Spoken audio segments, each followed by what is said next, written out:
the climate coverage on Fox News continued to feature pundits who argue climate change is a hoax. This is Fox and Friends regular Donald Trump speaking on the show on Monday. This whole global warming hoax, you know, one of the great things, and if you notice the way the press, they call them tourists, but all of those people on the ship in Antarctica that got caught in the ice. You know, the ice is massive there. They started off in an area that didn't have so much ice, and like within a period of 4 or 5 days, they had miles and miles, and they were surrounded by it. Well, they were global warming scientists. That's now, right. The media's not saying that. They're calling them tourists because it doesn't play well to say they're global warming scientists. But they were going there to study global warming. And this winter is brutal. I mean, I'm in New York right now. The airports were closed. Everything's closed. It's freezing. We haven't had a winter like this in a long time. And by the way, forget about New York. Everywhere, it's freezing all over the country. You look at places like Texas, they're setting record lows, and Oklahoma, where they never had problems, they have snow. Sure. So what's gone on? And it's not the hoax doesn't bother me if it didn't mean anything. Now, what do you mean hoax? Well, it's a hoax. I think the scientists are having a lot of fun. It was, I wouldn't say started, you know, just like Al Gore started the Internet. He's the one that really is a big proponent. The problem we're doing is we're making our manufacturing, our factories, and other things, we're making them non-competitive to other countries. And if you look at what's going on in China, if you look at what's going on in India, they're not spending 10 cents in their factories. Exactly. And we're supposed to compete. Right. And you can't compete when you can't use fuel. Which, like much of the country, is facing severely cold temperatures right now. Dykstra himself is a former journalist. He spent 17 years at CNN, where he covered the environment and weather. Now also the publisher of EnvironmentalHealthNews.org. Welcome to Democracy Now! So just what is the weather like where you are right now, Peter? Hi, Amy. It's an honor to follow Donald Trump, but it's, I think, about 9 or 10 degrees here, which is not the worst I've seen in Georgia in my 20 years here, but cold. But it's cold. So talk about what you found, and maybe you'd like to respond to Donald Trump. If I must, you know, looking at the weather on a specific day or a specific couple of days and making a decree about climate change is nonsense. The only people who believe that are the people who never paid attention or respected to the science in the first place. And that Donald is a poster child for that. I don't know if I have much more to add about that. In terms of coverage, though, climate coverage is broadening.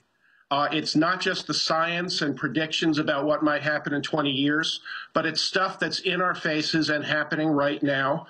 It's all of the alternative energy news, even fracking news, which we've seen a huge increase in this year. And climate news is finding its way into other journalism niches. In food stories, when drought causes huge problems with the food supply and for farmers. In security stories, when the Arctic ice cap melts and you have countries jostling for position for resources and military position in the Arctic. It's not just niche journalism anymore, and that's really where we see this growth.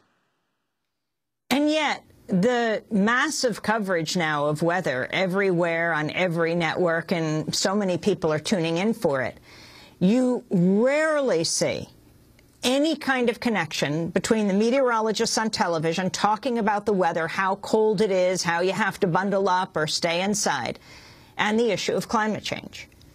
Well, whether it's a specific cold snap or a specific heat wave, the science tells us that you can't draw a smoking gun conclusion to what's happening with long-term climate change.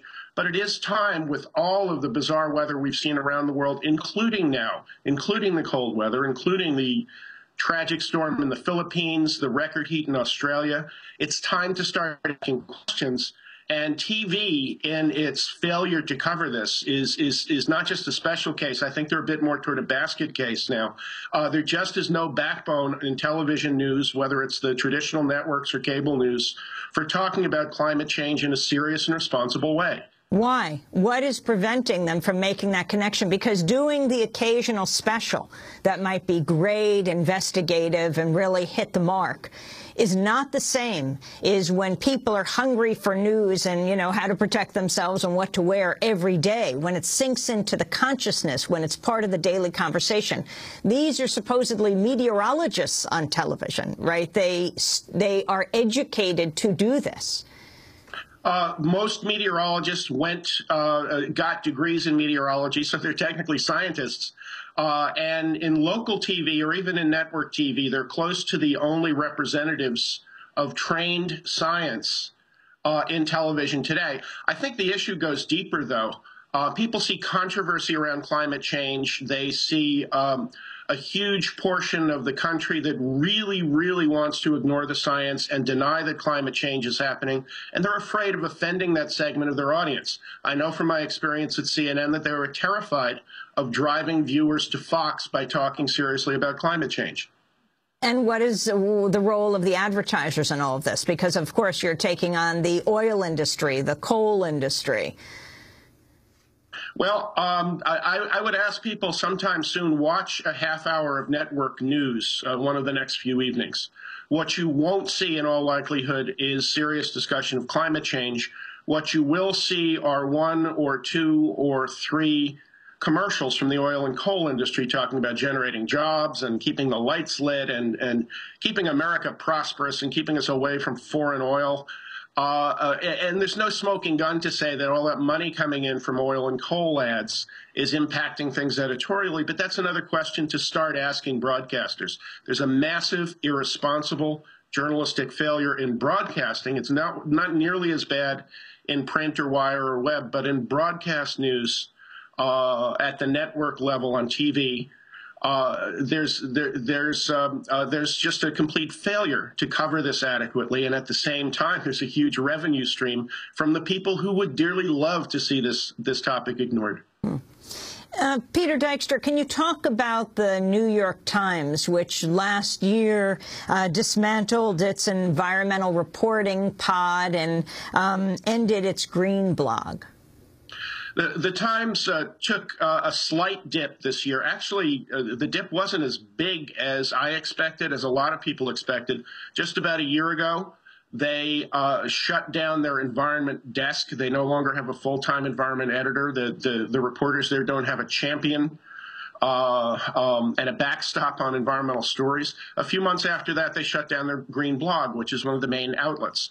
I want to be clear about this. There is still an enormous amount of reporting talent focused on this issue and some very good work being done at the New York Times. In quantity, it was slightly less this year. What bothers me most about shutting down the environment desk, getting rid of the editor, shutting down the blog, is that if you're an up-and-coming, ambitious reporter in a place like the New York Times, and you shut down the desk, get rid of the editor, and shut down the blog, you're going to get a very clear message that it's not a good career move to focus on environment stories. And I'm afraid the Times leadership is sending that message to its own staff. So you left, Peter Dykstra, CNN. Why did you leave and start up dailyclimate.org? And why are you focusing on the environment in this way? I left because they told me to go. CNN decided to get rid of its entire structure for reporting on science and environment. There are still a few meteorologists there. Just a little over 5 years ago. Daily Climate and Environmental Health News were here quite a while before I came on the scene. I've been doing this for about 2.5 years. What we do is produce original journalism. And, you know, the silver lining in the toxic cloud of the state of journalism now is that there's a lot of really good, talented journalists out there available because they don't have their newspaper jobs anymore. We've taken some of the cream of the crop, some of the best, most experienced environment reporters. We've put them to work. We also aggregate anywhere from 150 to 200 environment and climate stories from around the world every day, and make them available for free to anybody at our website, chn.org and dailyclimate.org.